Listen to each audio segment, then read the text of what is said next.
All right, how's it going, everybody? This is Ismortah, and for this morning's stream, Saturday 9 CST, we're doing some board game action, and today is going to be an unboxing of the game Bristol 1350. This is a game that I'm assuming was probably Kickstarted back in the day, but got a retail copy, and I've always been a fan of Facade Games. This is my first game of it, but just how they make their games, because they always make their games look like a book, a really old book, and they're always based on old stories or settings in different cities at different periods of time, which is pretty cool. So just the novelty of it, I thought was really cool. So yeah, I'll be doing a Boxing Day, possibly also a Learn to Play, because it is a one-player game, and since it is a small box game, it's probably also a short game, but we'll see how we go with time. And of course, if you're interested in watching future streams of mine, Saturday, 9 a.m. CST, board games, Sunday, 9 a.m. CST, video games. And if you want to see any updates to the schedule or what that content's going to be sure to check out Twitter at Shadow Balance. And of course, VODs will be available on twitch.tv/Ismortah, as well as on YouTube on the Shadow Balance Games channel. Alrighty, so let's open this puppy up and see what we got. Let me check the sound right quick. Make sure you all can hear me.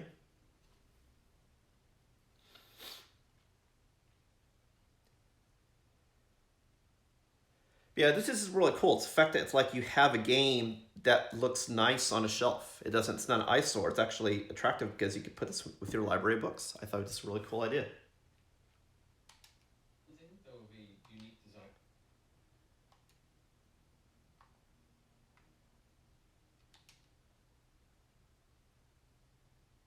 Testing 1, 2, 3.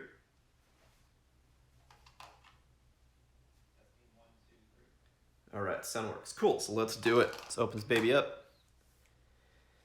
So Bristol 1350, if I recall, when I looked at the general blurb about this game, it's all about trying to survive the Black Plague. But we'll see if that is true.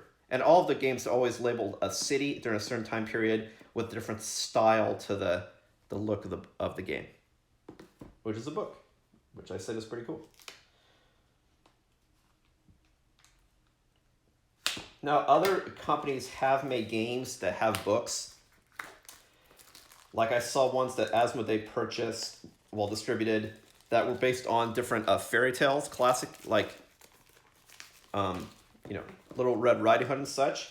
But weirdly, I've never really heard any traction or anything about those games. But this one has a lot of buzz, especially on Kickstarter. One of the things I was going to point out when I first got this game that I didn't want to show is I saw this. I was like, oh man, that's a terrible print job when this is such a nice novelty box for a game. I thought this was misprinted at an angle. This comes out. So that's really cool.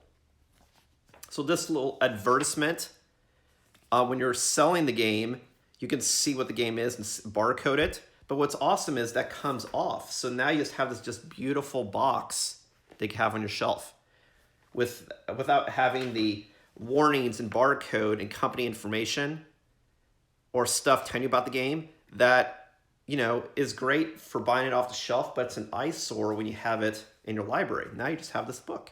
That's a really cool idea. Just have it be an insert. That's pretty cool. All right, so I open the box. And it's got this wood-looking look, but I think really it's like this right here, like you feel like pages. It feels instead like a plastic almost. But at a glance, looks like it's, a bunch of pages. So I don't want to break this. I'm trying to figure out how to open it. I thought it was magnetic. There we go. So you don't open the pages. The cover comes off and it's magnetic, which is another cool idea. That way stuff doesn't fall out of the game, since you're going to have the game at an angle. It's pretty cool. So we open it up. Boom. Got some cool looking art. And then we have the instruction manual, which also looks like advertises to other games in the Dark Cities series, and a bunch of really cool components. We'll take a look at that.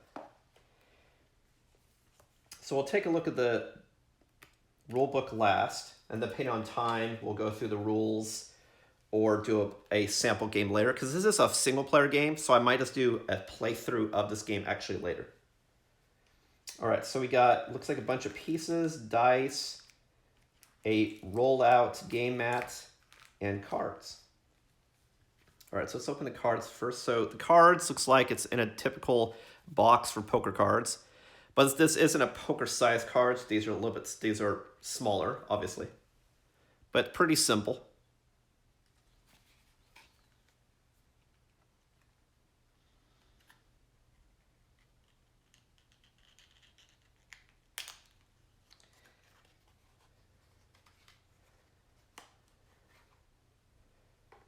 Just as a side note, when I'm looking at this box, and if you look at this art, it's pretty cool imagery. It'd be interesting to see, because if that's based on actual art from the time period, how you see the sun, he's creating life, and the moon, the skeleton, he's eating the life. I thought that was pretty interesting.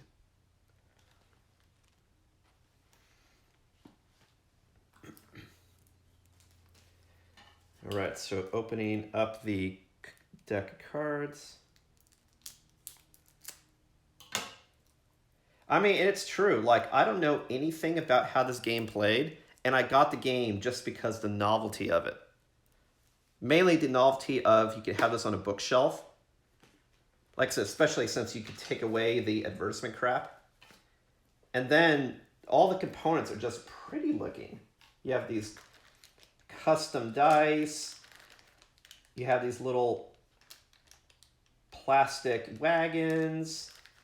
You have a rolled out neoprene game mat. Just really cool novelty components. But the main novelty component that drew me is like, hey, you can have a book shelf. But that's just like, it's just a pretty game. I don't know anything about how the game plays, but that's not even why I got the game. So that just shows, you know, pretty stuff sells, as you know. But I haven't heard this game win any awards or have any huge acclaim about the game itself, any of the games in the series, but the novelty is like very awesome. But we'll see. All right, so deck of cards, which I'll go through and show. It looks like they basically have the same background plate and then just different foreground imagery or art. Then the back of the cards looks like we have symptoms. And then we have remedies. And then you have different characters.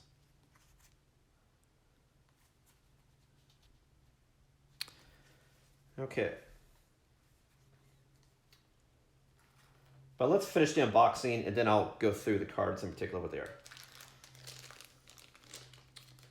So here are the dice.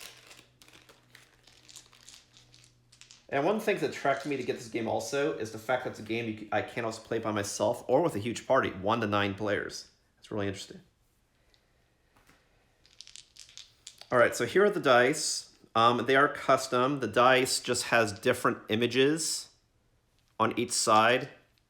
Like you see some sort of creature of different colors, or an apple, different colors, looks like. And you have 6 of those die.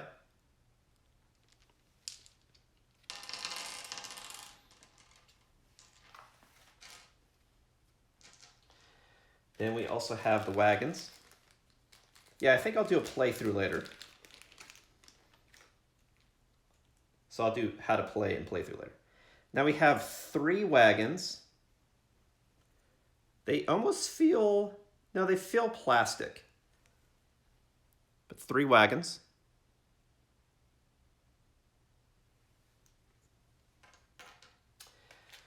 Then we have little teeny little meeples that look like they're wooden. And I could have misspoken. It could be that maybe these are also wooden, but they feel plastic. Whereas these, I think the meeples is a colored small wood. Represent all the different people that can play the game. Okay.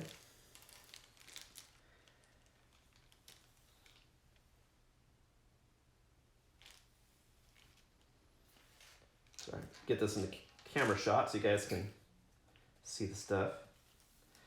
And then we have a little cloth baggie, which is always cool for holding all your pieces. They could have done something cheaper and just do a plastic bag, but honestly, how this game's designed is like you don't need necessarily the plastic bag. You can put everything in this nice cloth bag, which is pretty cool. As to immersion, the feel, because like this just feels good as opposed to plastic feels plastic, you know, really cool. Novelty to the game. And then this is the mat, the game mat, which is really the play space where you're moving all your dudes.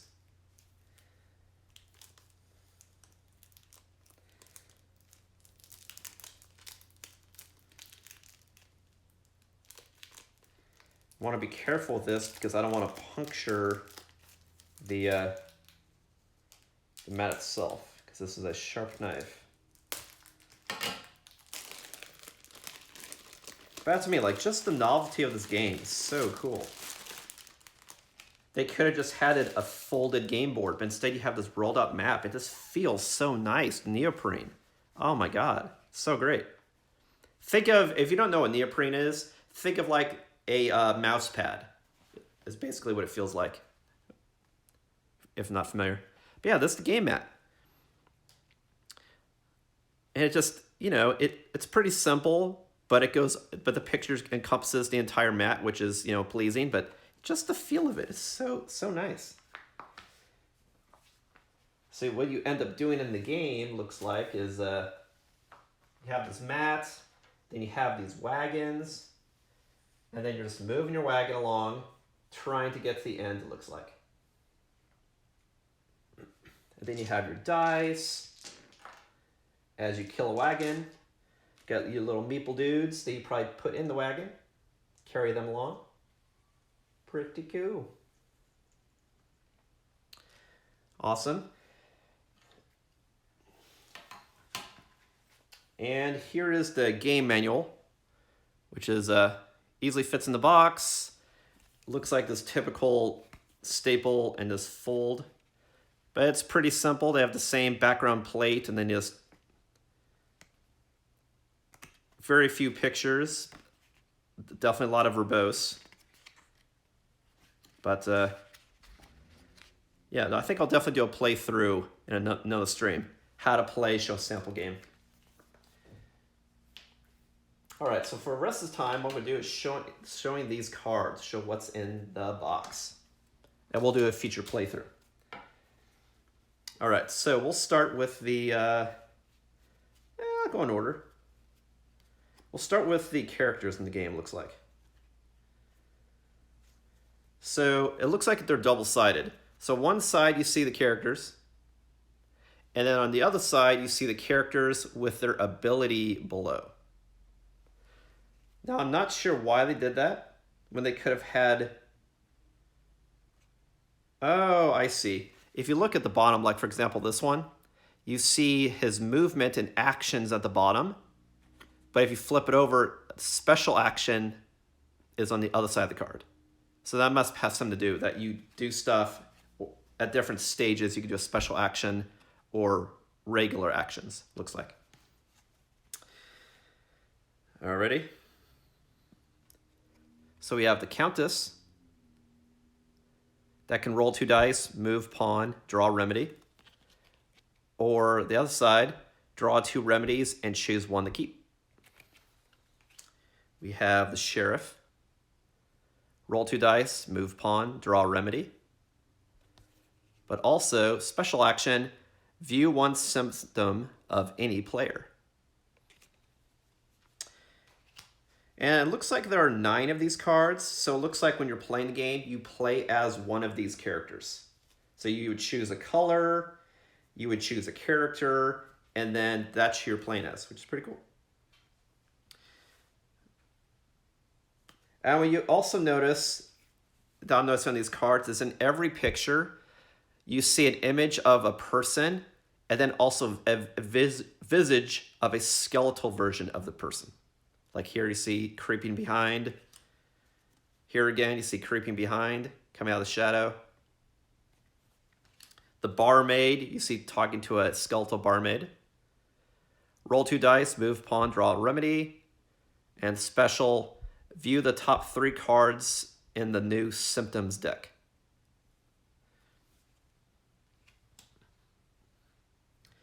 Here we have a mason. See the skeletal dude hiding from behind. It looks like all the cards have the same basic actions on the bottom, which is a good reminder just how to play the game.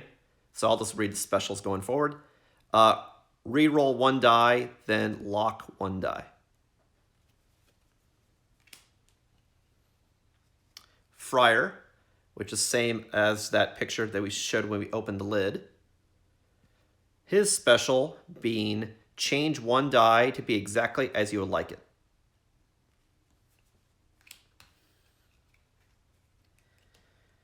And we have the outlaw. Looks like the skeletal dude's holding on to the horse from the front. And his special is re-roll 1 die. If it matches your cart, take an extra action.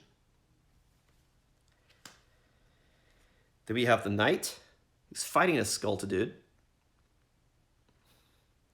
His special, reorder the pawns on any cart. Interesting, so there must be something to that too, as far as the sickness infecting people in the cart, maybe. Like I said, we'll do a whole playthrough later on how to play. This is just showing the unboxing and all the cool components. The serf. His special, draw 1 symptom and put it into any mingle area. You don't want to mingle during COVID. You don't want to mingle during the Black Plague, man. It is bad news bears. And the Chandler. And you almost don't even see the skeletal in the back. It matches the background so well. And that's her special. Draw 1 symptom and keep 2 of your 3. Interesting. All right, so these are all the different dudes you can play as, and dudettes.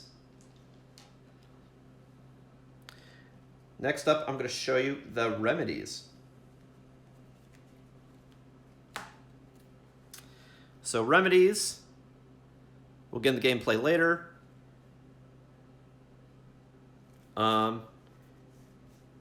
And it looks like you have either different choices that you can do. Interesting.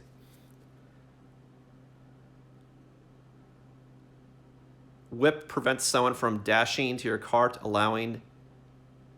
elbowing past you or pushing you.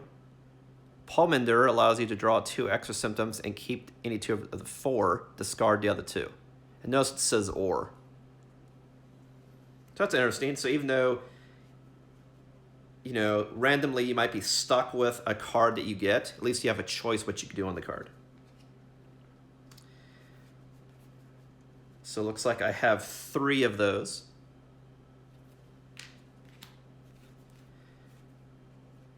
Then we have 3 of this combination that has the whip again, but below leeches let you draw 2 symptoms and either add 1 to any card's mingle area, discard the other.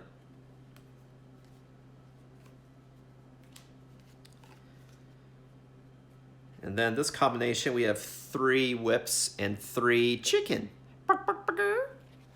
The chicken allows you to re-roll your 2 dice an extra 3 times to try to get what you want. And then up here, if this is similar to like Elder Signs or something, then when you lock a dice, it can't further be modified. Assuming. All right, here you have a new combination of 3.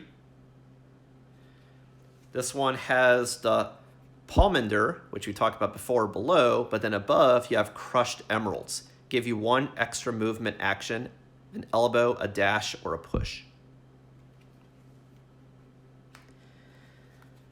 Next set of 3. See, it looks like these cards have different combinations of, looks like maybe 5 different items that you can choose to. So this one has Crushed Emeralds above and the Leeches below. This combination has 3 of the Crushed Emeralds and then below 3 of the chicken. This 3, all right, here's a new one. Set of 3 has Arsenic at the top, can be discarded to lock 2 dice with Pomander below.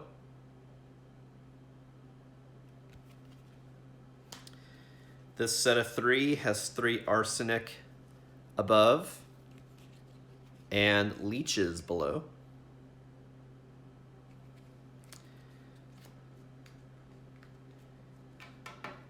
And then the final set of 3, you have Arsenic above and chicken below. So that's a really interesting idea, the fact that you randomly get a card, but then when you get a card, you can still make a choice. So you're not 100% a victim to the randomness. At least you have a choice, what's the best of your situation that you can do. So that's a pretty cool idea.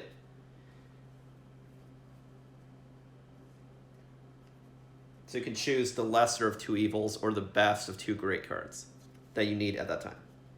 So very interesting. I like it. And then lastly, we have the symptoms.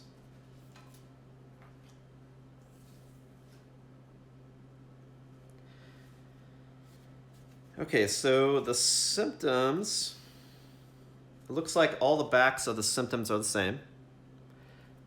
And then there's a bunch of different ones that are the same, that just show symbolically what they are. And it just shows what your symptom is, like a headache, a cough, etc. So let's see what all the symptoms are. All right, so it looks like there's a bunch of headaches. If you get a headache, it looks like you get a 1. But potentially it looks like 1 point of disease, maybe. Then there's a bunch of cards for cough. And cough gives you 2 points. Well, I don't know, either, like I said, we'll go into gameplay next in a future stream. It's either gives you 2 points or maybe this the next level of the side effects. Like maybe you start with a headache, then you get a cough. So it's more points as far as you being viral and close to death, or it's the next level of progression. So interesting. Then we have a whole bunch of the symptom for chills. It definitely looks like progression. And this has a 3. And then the last level, I am going to see if I can even pronounce it correctly. Buboes. Buboes. But in any case, it looks like the person's bedridden, and it's number 4. So it's either you get 4 points of the virus, and maybe if you get some number of points, you die, or maybe this is the last level of progression, with the next one being death, which we'll learn in a future stream. So that's interesting. So you have, these are all symptoms that's shown with icons, what happens to your character. You got remedies. That has this cool scripture looking like you're reading in a book, but then you have choices that you can make. Then you have your character cards that have basic actions and then a special ability that they can do based on what their profession is, but have cool duality of the person, light and dark side maybe. Got some dice. Looks like 1 It's either an apple or a chicken with different colors. I want to say is probably what that is since I saw a chicken card. You got your meeples for putting your dudes in a wagon. And then you got your wagons. And then, like I said, that cool neoprene playmat. All fitting in this nifty box. That's magnetic. So it doesn't fall out. So if you just take out the book, nothing's going to happen. Or if you have it sideways, it's not going to fall open. But yeah, pretty nice. Well, cool. Well, that is the unboxing of Bristol 1350.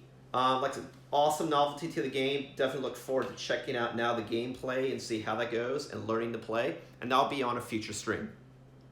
And if you liked what you see, be sure to like, comment, and subscribe to Twitch, YouTube, or Twitter, where you can find the latest on the action. My next stream is going to be tomorrow, like I said, Sunday, 9 a.m. Central. I'll be doing some video games. So be sure to check me out then. But thanks for watching. Again, this is Ismortah, and I'll catch you next time.